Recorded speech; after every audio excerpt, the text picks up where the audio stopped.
Listeners, are you ready for a monthly literary adventure? Let me introduce you to the BFF Book Club. Join us each month to explore a new book across a wide variety of genres. After reading, connect with fellow book lovers and meet the author in a live Bookish Flights interview. Can't make the live? Don't worry, we'll send you the recording. Our September book club selection is Darkness Calls the Tiger by Janier Trump, which is a World War II historical fiction novel set in Burma.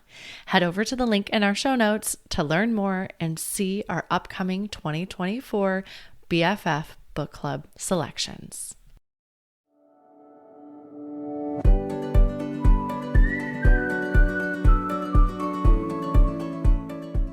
Hi, I'm Kara Infante, and this is Bookish Flights.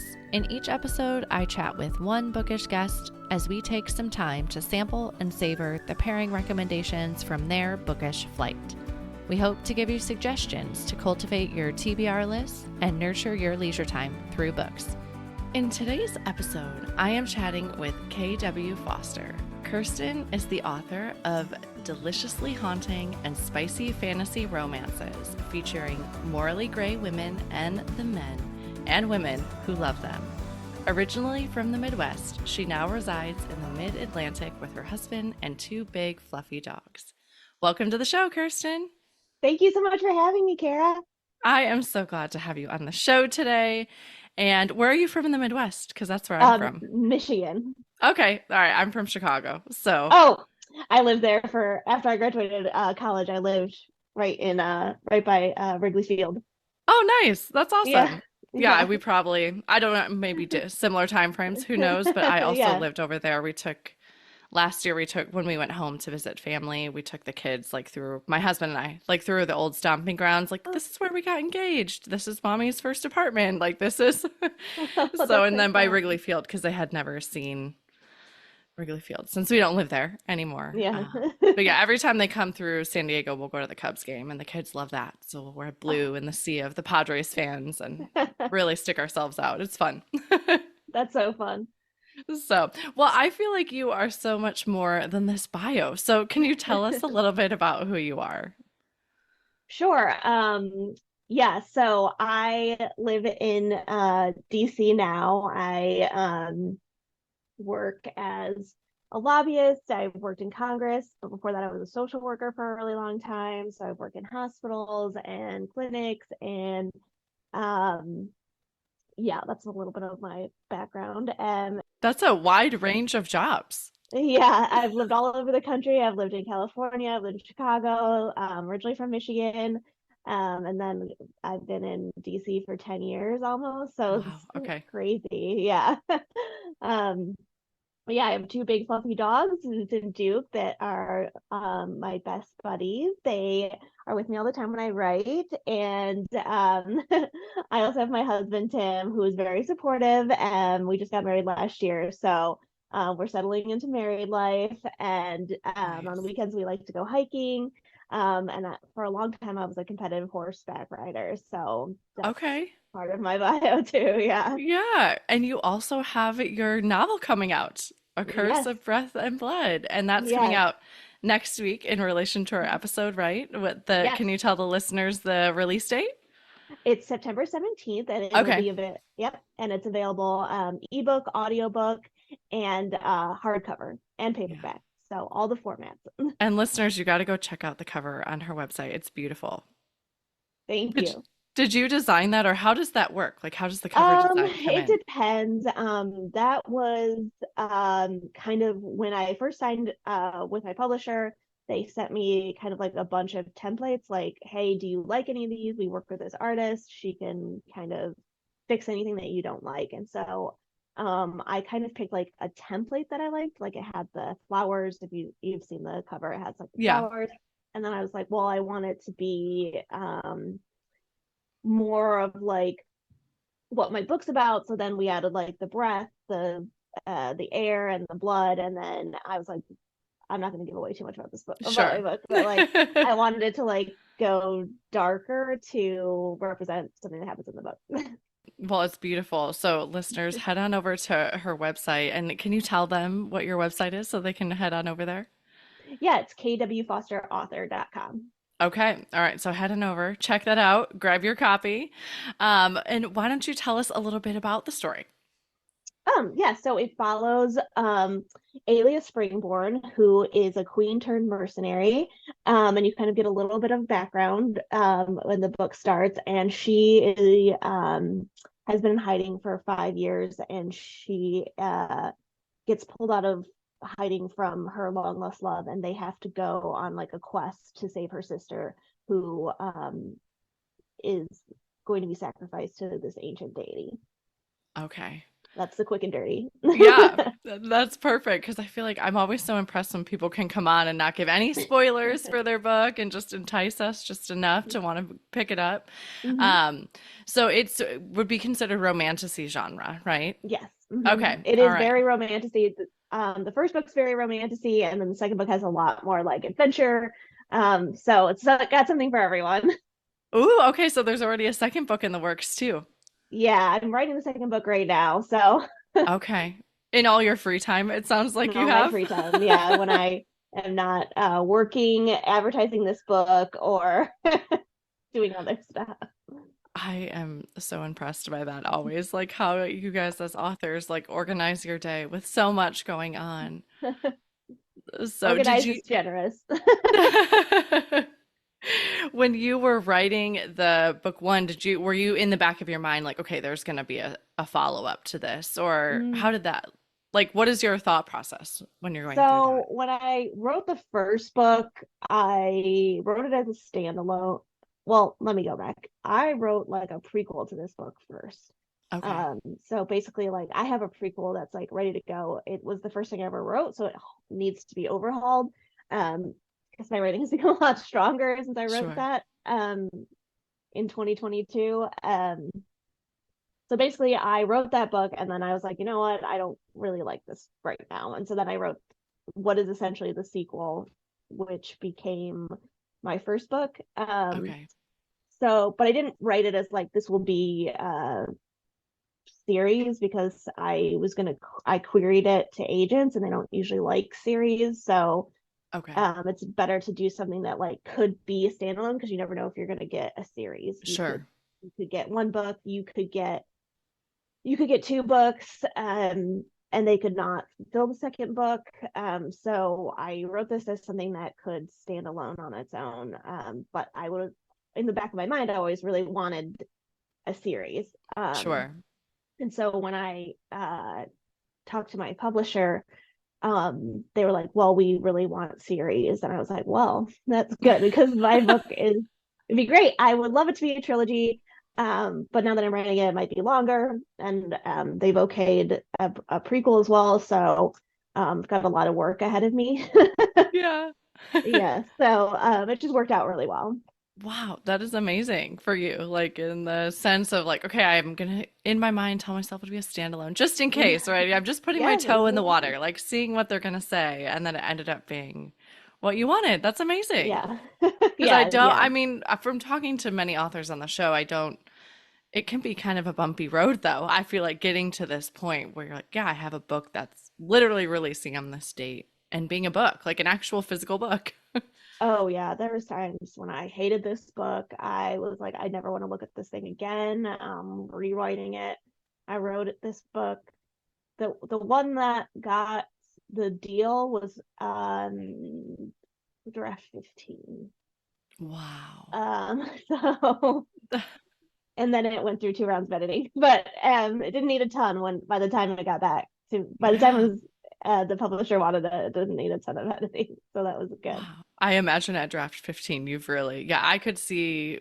That's why I never loved writing in school because I'm like, well, I wrote this thing now. I don't want to go back and spend more time with it. Like it's on the paper, it's done. Like, Yeah, yeah. And especially since it was like my first book, I needed a lot. It needed a lot of work over the 2 years that I was like working on it and querying it and all this stuff. So yeah, it's a labor of love. You have to like love your book, but you also have to be like ready to let it go, because you might not go anywhere. It yeah, might die in the trenches, and you might get a book deal, and then the book deal doesn't go through. It's a lot of variables to get to like a book being on the shelf. yeah. Well, I admire your perseverance and your courage. What have you learned about yourself through the writing process? I think like at first I was really protective of my writing and I was like, I think that I am a good writer because I write a lot for my work actually. Okay, Um, and I write a ton when I was working in Congress. I wrote a ton for members and all this stuff, and I'm a published researcher. So I have a lot of sure. writing experience, and I think writing creatively is a lot different than writing for Bloomberg or writing for a, research publication. So learning to like retrain my brain to write creatively was a lot. And then learning to let people critique it is also a lot. You Yeah, have to really be like okay with people tearing up your work. And it took me a lot to get to that stage, but the yeah, book is a lot better because I have a really good critique partner who doesn't hold back and tells me like this isn't working, this is working, and that really made the book a lot better than it was before. And I relinquishing like I'm not perfect right now, but I can be better. yeah, Was something I really had to learn, and then also like learning to trust myself, like this is like my style of writing. So like learning my voice and how yeah, that translates onto the page was also something I really had to like figure out. yeah. Yeah, I'm just hearing like vulnerability. This is a huge part of the process as you're talking. Yeah, absolutely. I'm exposing myself and my baby to the world and essentially for it to be ripped to shreds, but in a good way, like so then I Yeah, can put it back together and make it better. yeah, yeah. Yeah. Wow. Do you find that I'm wondering, as you're talking, like people talk about like the left brain versus right brain, and I wonder if like creative writing versus like the writing you do for work is maybe is housed in separate parts of the brain. I don't know. Yeah, I don't know, but I do feel like because I had to write so succinctly for my job, Yeah. now I can do things like put out the blurb really quickly, because I've had to do that for so long in Yeah. my professional life. I have to drill down on complicated political topics or a policy or a law, and I have to make it sound. I have to translate it so that a lay person can understand it. And so I kind of had to do that with my book. Like, what is this book about in one sentence that Yeah. people will be like, "Oh yeah, that sounds cool." Yeah. I'm picking it up. Yeah, exactly. Absolutely. Well, what do you hope that readers will take away as they read your book? I think that I really hope that people take away that it's okay to be like imperfect and you can still find love and be loved even if you're not perfect. Yeah. I have a quote that is the background of my phone. And I'm totally going to butcher, but it's something along those lines is like to someone to love you, to truly know you, who you are, and still love you. Hmm. Like, I'll email you what it is exactly, but it's something along those lines because it's so true of like, Hmm. again, like you're letting yourself be completely vulnerable and then that person's loving you for you. Hmm. So, well, that sounds, I love books that have these themes of like, we needed to hear this message, right? But it's told through a Yeah. story. So it's not like this Yeah. blatant thing of like, okay, I just read this quote and now I'm going to put it into my life. But you can really sit down with the story and think about and put yourself, I love putting myself in the shoes of the characters. Like, how would I react if this was me or if I was going through this and getting those messages throughout the book? Oh yeah, absolutely. Yeah. And I feel like, oh, this will, I'll bring it up in my flight a little later, but Yeah. I feel like, and especially in fantasy romance, like a lot of the female characters are like Mary Sue's or like these like perfect women who Yeah. don't do anything wrong. And I kind of wanted to flip that on its head and be like, women can also be imperfect and still be like heroes and worthy of, you know, good things to happen to them.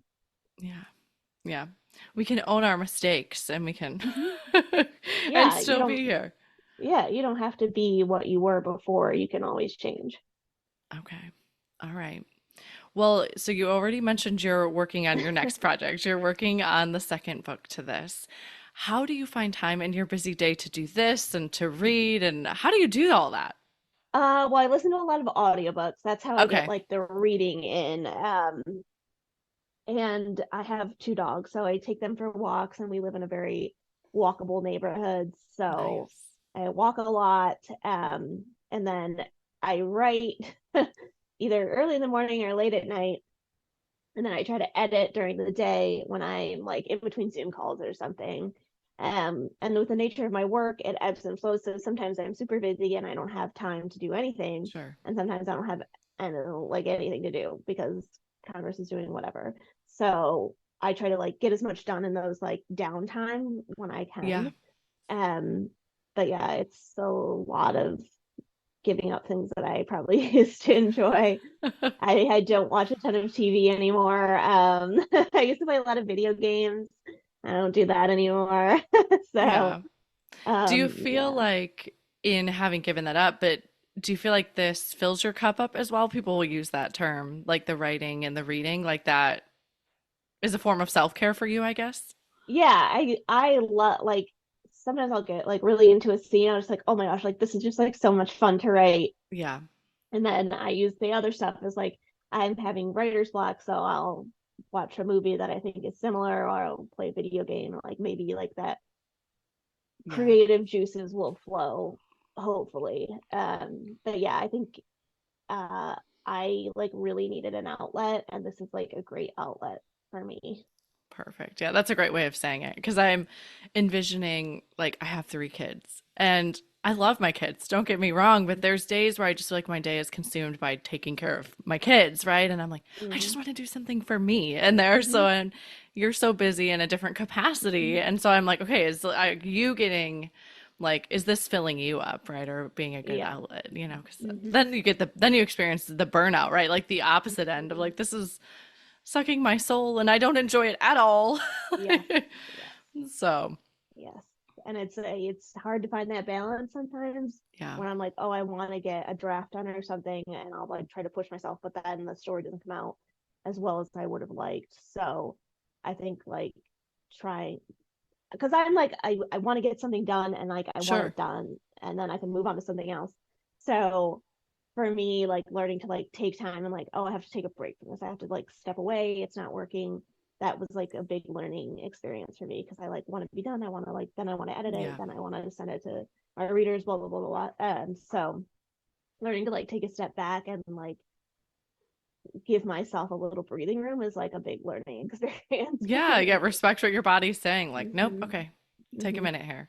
It's hard to be creative all the time. It's hard Yeah, to think of things, a whole world, especially when you're doing fantasy, you have to make up a whole world. So it's hard to like, create all that stuff and be yeah, creative for hours on end. yeah. And I imagine that walking, right, can help Mm-hmm. you with that, right? Like, okay, like I'm Yes. taking a step away. You're not walking with your laptop. Like, you're like, Mm-hmm. okay, I'm taking a step away and just getting out Yes. and Mm-hmm. being outside. I mean, I know for me, like being outside is huge, and Yes. that's really good for me when I'm trying to like brainstorm ideas. I'm like, I'm gonna go for, a walk. Same Mm-hmm. thing of Yeah, this helps. absolutely. And like for some reason when I walk with an audiobook, I get like so many ideas in my head, and then it doesn't even might not even have anything to do with like the book I'm listening to. It just like gives my brain something to like chew on while I'm thinking about something else. So that really helps me, and I try to do that Yeah. daily. Yeah, that's great because like I feel like we are pulled in so many different Mm-hmm. directions with our lives. So to be able to have like, nope, this is the activity that I know I could go to, and I can really like things will just start flowing in. It must your brain's probably like, oh, I can finally breathe a little bit. Yeah, Like, I think so. Yeah. yeah. So, well, have you always been a reader? Yes and no. Like, my mom was really read to us every night before bed, Okay. and I something. Nancy Drew. She was like on to Harry Potter before Harry Potter was really big. She was like, I heard about this book on Yeah. NPR, and so like Harry was 9 and I was 9, so like So we fun. read that together. And then she became a teacher later, and so like we were always reading stuff. and she got free book, like, oh, I heard about this book. So yeah, so my mom was really influential in like us reading a ton when we were kids. So yeah, as a kid, yeah, all the time. And then once I got into college, I read for school a Yeah. lot. And it kind of like dwindled off after that, because I was in college. I have a bachelor's and two masters, so I did a Yeah. lot of reading for school. But then once I graduated that second master's program, I started reading again. I was like, oh my gosh, I love this. I forgot I Yeah. really like this. Like, Yeah. and I'll read a book in a day if I really like it. So yeah.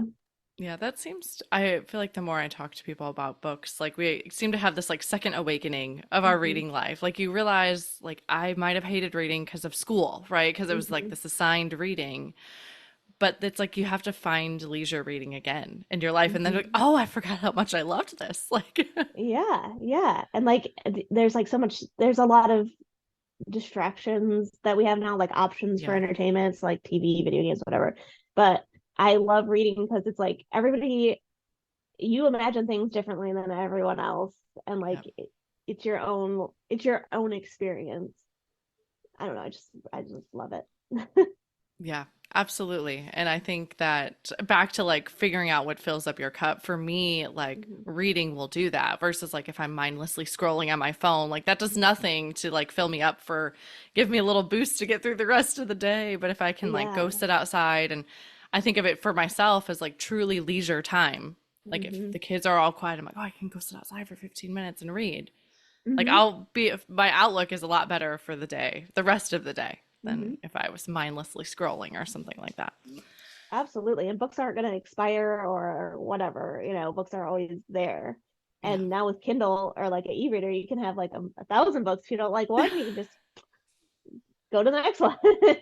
Absolutely. Yeah, I've gotten a lot better about figuring out like this book's not working for me and I'm just going to set Mhm. it aside for now. Where before, if I started a book, I had to finish it. But it's like, well, no, there's so many books Yeah. out there and I have so little time. So just if it's not working for me in the first 10% or so, okay, we're tabling it for now. Yeah. Yeah.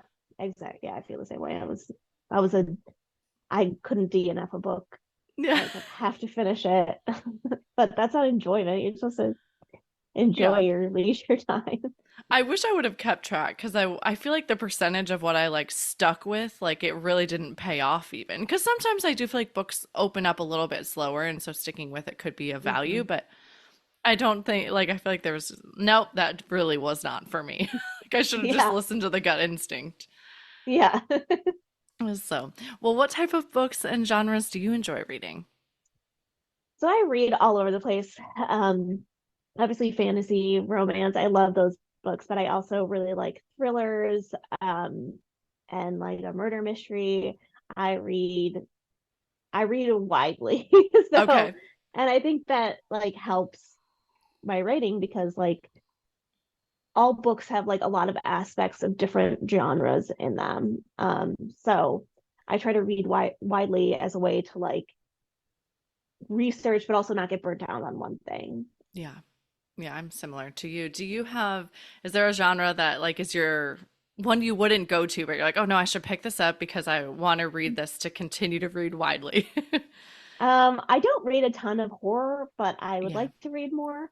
I just have to like find the right one because I do like horror movies and I like that genre of movies. So I feel like why wouldn't I like a book like this? Yeah. So I'm trying to read more in that genre. I don't really like body horror, so I know that that's not for me. So like finding that balance between like thriller and horror is something I'm trying to read more of. Yeah. That's admittedly mine too, because I read at Hmm. night and I'm always like, to find the right one, right? Where I'm not going to be thinking about Hmm. it as I fall asleep or potentially dreaming about it. I'm like, no, Yeah. I need like, so I've admittedly even stayed away from thrillers a little bit because I'm like, I don't want to be Hmm. scared like before I go to bed. But I Yeah. actually just finished, I'm like trying to read more. I'm like, this is one people love this genre. I need to just keep giving it a try. Hmm. And I just finished First Lie Wins last night. Oh, Have you read it? I started it. I haven't finished it. It's Okay, yeah, and I like got hooked into it and then I like couldn't put it down. So yesterday I was like walking around with the book all over with myself like and I'm like, but and I finished last night and it was really good. I was like, okay, like now I could see why people are like drawn into this genre, but it just takes a little bit of time to figure out what you like. yeah, absolutely. I'm looking forward to finishing that. I've got one book I'm finishing now, and then I hope to finish that one. But yeah, Yeah. that was it's been good. I'm only like 20% in, but it's been good so far. Yeah, I had to get through a little bit to figure out what was going on, but once I kind of figured out what was going on, then I'm like, okay, I have Mhm. to know what's going to happen now. Like, Yeah. so, well, email me when you finish. I want to know what you Yeah. think. Well, you have been so gracious to bring a book flight with you today as well. Can you tell us a little bit about how you chose these books? I chose my books because they are all morally gray women, and that's my thing too. So I chose all the books that I thought had morally gray women. Awesome. Okay, so what's the first book you brought today? The first book is The Cruel Prince by Holly Black. It's a YA fantasy. Some people want to put it in the romantasy category, but I don't put it in there. I think it's Okay. a political fantasy. And so basically it follows Jude. She is the middle daughter of three children, and the book starts off with her family getting murdered by Wow. her dad. Oh my gosh. Yeah.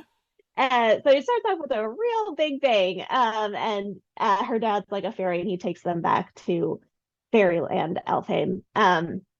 And it's really about her like coming of age and like struggling with like not having magic that all these fairies have, and like her living in this world that is so foreign to her, but she like dreams of being this knight, and um kind of her descent into like how she's going to get what she wants, and that I think she thinks of herself as like a good person. Yeah. But throughout the book she has to do unsavory things to save her family, and Okay. there's a lot of backstabbing and betrayal, and I love them. I know that Yeah. some people it's not their cup of tea, but I love Jude. I see a lot of myself in her. She like really thinks that she is doing what is right, and but you also see like the struggle, like when she has to do something that's she knows is wrong, but she knows she has to do it. Yeah. That's what I was thinking. Like, I imagine there's this struggle of like, I don't know that I should be doing this, but like also coming of age and trusting yourself of like, nope, I think this is the path that I need to take. Yeah. Yeah.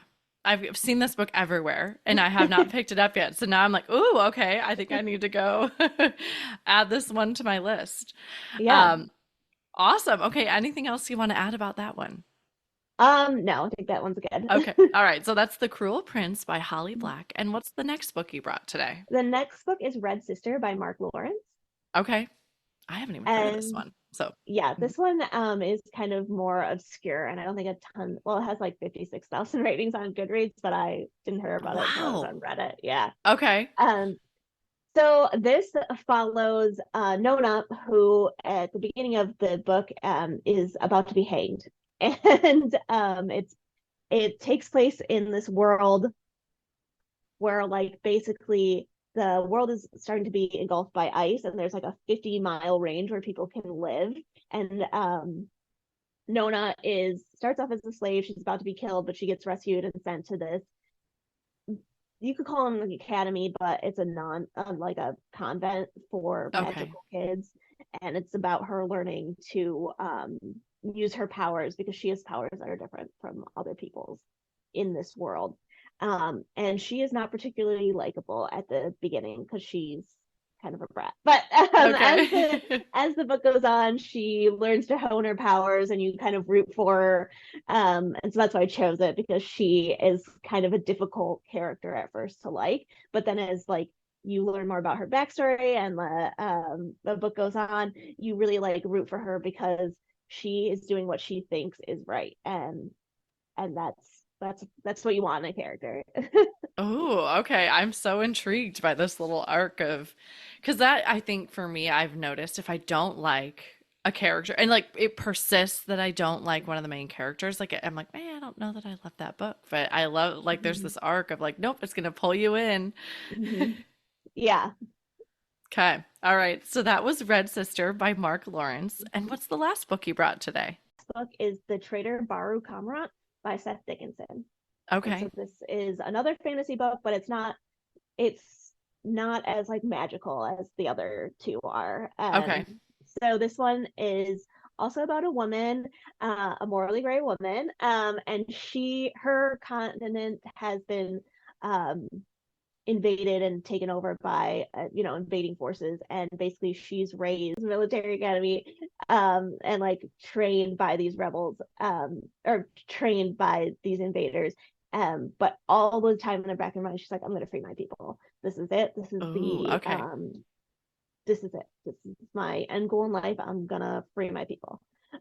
So it's a lot about her playing both sides of the field, because she has to act like she's um a part of Yeah, this like new with them. regime. Yeah. But really behind the scenes she's doing other things.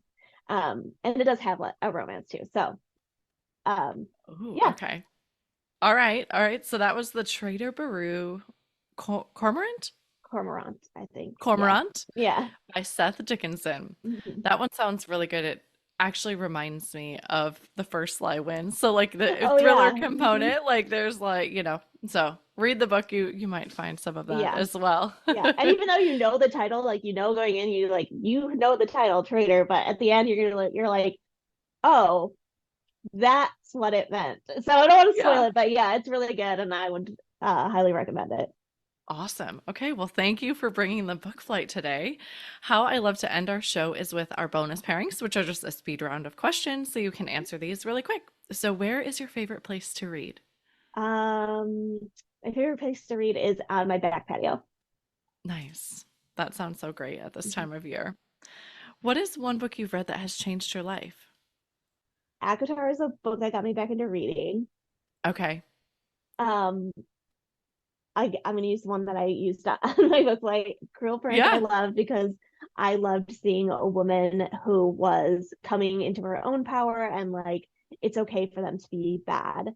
And Yeah. then I just really loved Tom Lake by Anne Patchett, um, Yes. because I grew up in Michigan and it takes place in Michigan, but it's also about like coming to terms with your past and like being okay with like how your life turned out. And I really love that book. Yeah. This one's still on my TBR. I haven't gotten Uh, to it yet, but another beautiful cover that like drew me in. mhm, I was like, "Oh, I mhm. gotta read this one." Yeah. Okay, and then are you a rereader? No, absolutely not. I never reread a book. Yeah. I'm not the person I was when I first read it. I like that perspective because I'm not a rereader either. And in my mind, it's just too little time. Like, I'm like, I no, do. too many good books, too little time. I don't. Mhm, But I like that perspective. I'm mhm. not the person I was when I read it. All right. And then lastly, what are you reading next? I am currently reading Presumed Innocence by Scott Turow. It's Okay. also a show on Apple, but it's Okay. a I was like, I courtroom just saw thriller. this the other Hmm. day, but okay. I can't remember if it was the show or the book. Okay. Yes. Awesome. Are you enjoying it? I love it. It's really good. I'm listening to an Okay. audiobook, so All it's right. really good. Awesome. Okay. Adding to my list. Well, thank Hmm. you so much for coming on the show today. I know your time is precious and I appreciate all you've given me. Well, thank you so much for having me. I had such a good time. Thank you.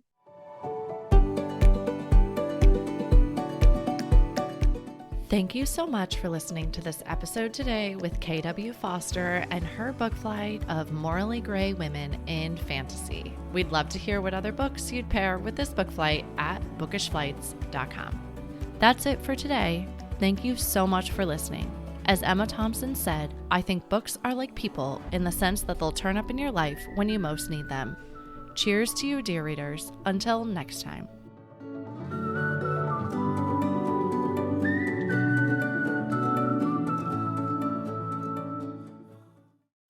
Hey listeners, Bookish Flights has been nominated for the Women in Podcasting Awards in the Authors and Books category. If you could head over to www.womenpod, podcasters.com/vote and vote for Bookish Flights in the author and books category. I would greatly appreciate it. Your vote would go a long way in helping the podcast gain visibility and spread our love for books and reading. Head to the show notes to get a direct link to vote. Thank you.